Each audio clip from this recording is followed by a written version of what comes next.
बात, क्या नहीं?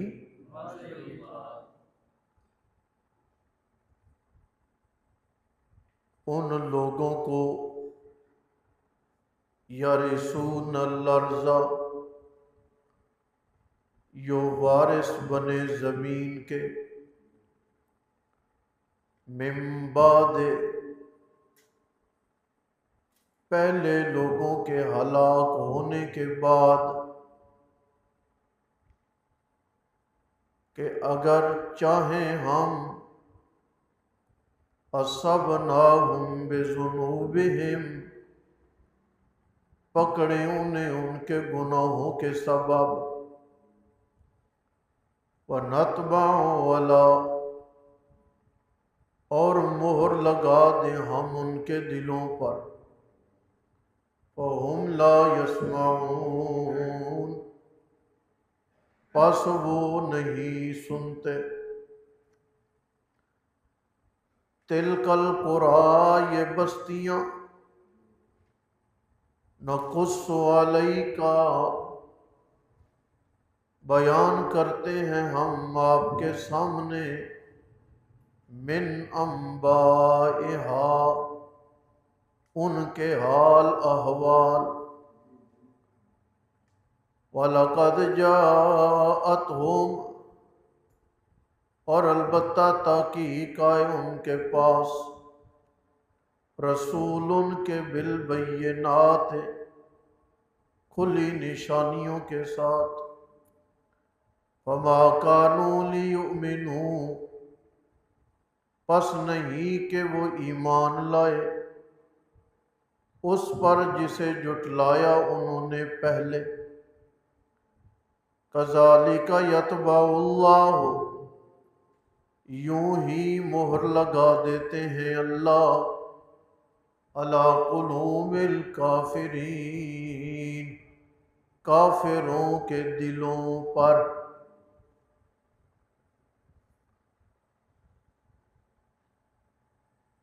मुख्तसर दो तीन बातें ये समझें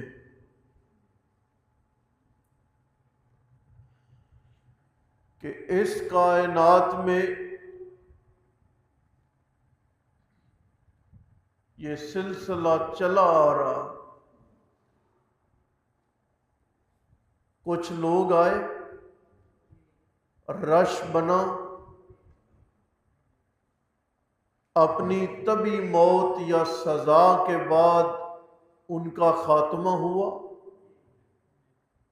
नई कौमें आके आबाद हो गई, वो गए,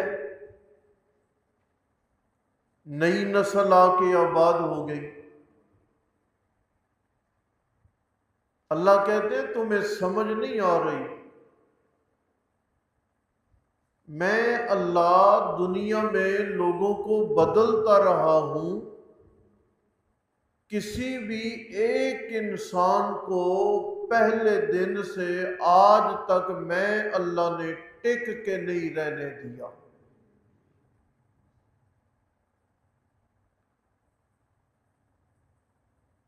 आप देखते हैं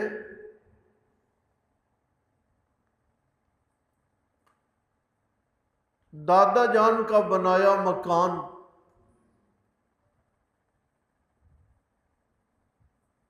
बाप और फिर औलाद यानी पोतों और पड़पोतों के काम भी आ जाता है।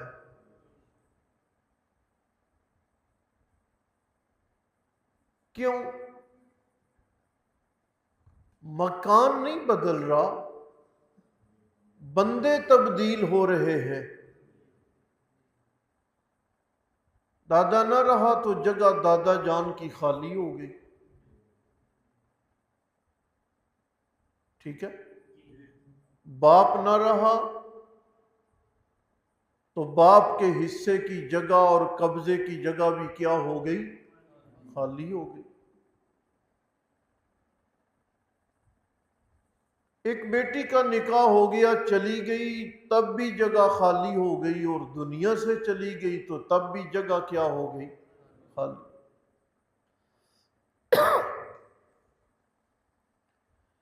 ऐसा कभी भी नहीं हुआ कि दुनिया में आने वाले को दुनिया के पहले रश की वजह से रहने की जगह ना मिली हो। बोल तो ले। ना तो ये जमीन के ऊपर हुआ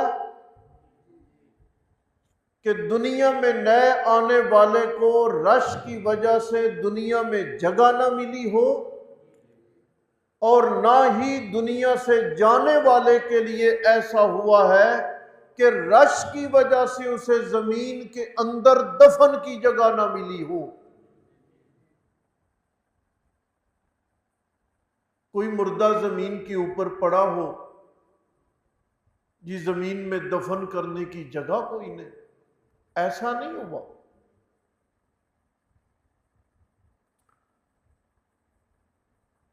ये हमें होता है कि जगह लेने वालों ने ली और अपनी ही जिंदगी में वो जगह कम लगने लगी, तो वो खुद ही अल्लाह 2-3 बेटे दे देंगे तो काम चल जाएगा। अल्लाह ने 8 बेटे दे दिए। हमें जगह अलग खरीदनी पड़ी, साथ में लानी पड़ी, हम साए की मिन्नत तरला करना पड़ा। अल्लाह के यहां ऐसा नहीं है। उसे पता था जनाब आदम पैगंबर से चल के आखिरी इंसान तक मैंने बंदे बनाने कितने हैं, इनको रहने के लिए खजाना कितना चाहिए, इनको रहने के लिए जमीन कितनी चाहिए, इनको पीने के लिए पानी कितना चाहिए। सुने, सारी दुनिया ये शोर करती करती करती करती थक जाए कि पानी की किल्लत हो रही है, पानी खत्म हो रहा है दुनिया से, फिर भी याद रखें क़यामत तक आने वाले आखिरी इंसान को भी पीने का पानी जरूर मिलेगा। क्यों? पानी खत्म हो गया ना, तो अल्लाह के इल्म पर एतराज आने लगेगा कि पानी अल्लाह ने थोड़ा बनाया और बंदे अल्लाह ने ज्यादा बना दिए। ऐसे ही है ना। शादी हो रही थी, खाने की टेबलों पे लोग बैठे थे, खाना कम पड़ गया, लोग क्या कहे, बंदे ज्यादा बुला ले थे इन्होंने। अल्लाह पर भी यही होता ना, पानी थोड़ा और बंदे अल्लाह ने ज्यादा बना दिए ना। अल्लाह कुरान में एक जगह पे कहते हैं ज़ालिका तक़दीरुल अज़ीज़, ये मैं जबरदस्त परवरदिगारे आलम का अंदाजा है, तुम्हारे अंदाजे गलत होते हैं, मेरा नहीं गलत होता। कितने दरख्त जरूरी थे, कितनी फसलें जरूरी थी, कितना शिकार जरूरी था, कितने समंदर जरूरी थे, पहाड़ों में खजाइन, नमक और मुख्तलिफ दहातें कितनी जरूरी थी। अल्लाह ने जरूरत के एतबार से वो सारी चीजें रख दी। क्या ख्याल है, पहली दुनिया ने सोना कभी नहीं इस्तेमाल किया था? सोने के सिक्के होते थे। क्या अब इस जमीन से सोना खत्म हो गया? ना। अल्लाह इसी बात की निशानदही करते हैं, अवलम याहदे, अब तुम जमीन के मालिक बने हुए हो, तुम्हें समझ नहीं आई कि मैंने कितने लोगों को खत्म करके तुम्हें रहने की जगह दी है। अगर मैं चाहूं तो पल भर में तुम्हें गुनाहों की सबब पकड़ लूं और मैं अल्लाह तुम्हारा भी खात्मा कर दूं। व नतबा अला कुलूबिहिम, मोहर लगा दूं मैं।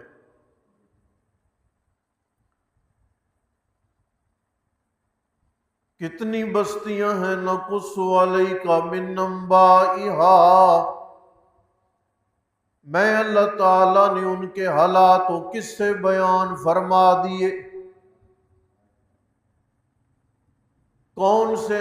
फरमाया रसूल आए उनके पास खुली निशानियां लेकर। तकाजा ये था कि अपने सामने पत्थर से निकलने वाली ऊंटनी को देखकर ईमान ले आते।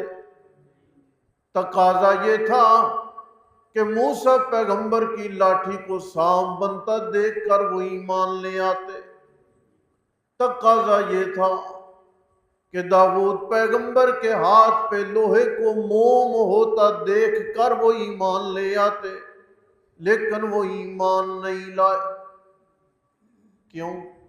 जिद, बुगज, कीना, हट धर्मी।